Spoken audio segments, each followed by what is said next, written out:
ഇന്ന് നമുക്കൊരു special breakfast ആണ്. അമൃതം പൊടി കൊണ്ടുണ്ടാക്കിയ പുട്ട്. ഈ അമൃതം പൊടി നമുക്ക് എവിടെ നിന്ന് കിട്ടി എന്നുള്ളതാണ് ആദ്യത്തെ കാര്യം.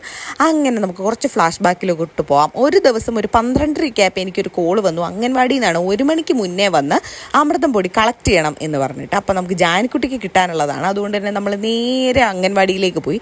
ഒരു വീടിൻ്റെ പുറകിൽ ഇതിങ്ങനെ ഒളിപ്പിച്ച് വെച്ചിരിക്കുകയാണ് ഈ അംഗൻവാടി. അങ്ങനെ ഒരു വിധത്തിൽ അവിടെ എത്തി നമ്മൾ അമൃതം പൊടിയൊക്കെ കളക്ട് ചെയ്ത് തിരിച്ച് വീട്ടിലെത്തി. പിന്നെ ഇപ്പോൾ 2-3 ദിവസമായി കേട്ടോ. കുഞ്ഞിന് ഇടയ്ക്കിടയ്ക്ക് കുറുക്കിയൊക്കെ കൊടുക്കുന്നുണ്ടായിരുന്നു. ആൾക്കത് വലിയ താല്പര്യമില്ലാതായതോടുകൂടി നമ്മൾ അതിൻ്റെ അകത്തേക്ക് എന്തെങ്കിലുമൊക്കെ കൈയെടുത്തേക്കാന്ന് വിചാരിച്ചു. അങ്ങനെ നമ്മൾ ട്രൈ ചെയ്യുന്ന ഫസ്റ്റ് റെസിപ്പിയാണ് പുട്ട്. അമൃതം പൊടി കൊണ്ട് പുട്ടുണ്ടാക്കിയേക്കാന്ന് വിചാരിച്ചു. അങ്ങനെ പുട്ടും കടലക്കറിയും കൂടാണ് കേട്ടോ കഴിക്കുന്നത്. എനിക്ക് എന്ത് സാധനം കഴിക്കണമെങ്കിലും കറി വേണം. അതുകൊണ്ടാണ് കടലക്കറിയും കൂടെ എടുത്തത്. എന്തായാലും ഇത് കഴിച്ചപ്പോഴത്തേക്കും എനിക്ക് മധുരത്തിൻ്റെ കൂടെ കടലക്കറി കൂടെ കൂട്ടുന്നതിൻ്റെ ഒരു പ്രത്യേകത അല്ലാതെ പ്രത്യേകിച്ച് എനിക്കൊന്നും തോന്നിയില്ല. പുട്ട് തന്നെ ചൂടോടെ കഴിക്കാൻ തന്നെയാണ് കേട്ടോ സുഖം. അങ്ങനെ ചൂടോടെ കഴിക്കുമ്പോഴത്തേക്ക് ആ മധുരവും ആ കപ്പലണ്ടിയുടെ ഒരു സ്വാദും അതെല്ലാം കൂടെ കിട്ടും എന്നാണ് എനിക്ക് തോന്നുന്നത്. എന്തായാലും എനിക്കിഷ്ടപ്പെട്ടു കേട്ടോ. വലിയ തരക്കേടൊന്നും പറയാനില്ല. നല്ല ടേസ്റ്റൊക്കെ ഉണ്ട്. കുഞ്ഞിന് കിട്ടിയതാണെങ്കിൽ നമുക്ക് വലിയവർക്കും കഴിക്കാമല്ലോ. നമ്മൾ വേസ്റ്റാക്കി കളയാൻ പാടില്ലല്ലോ.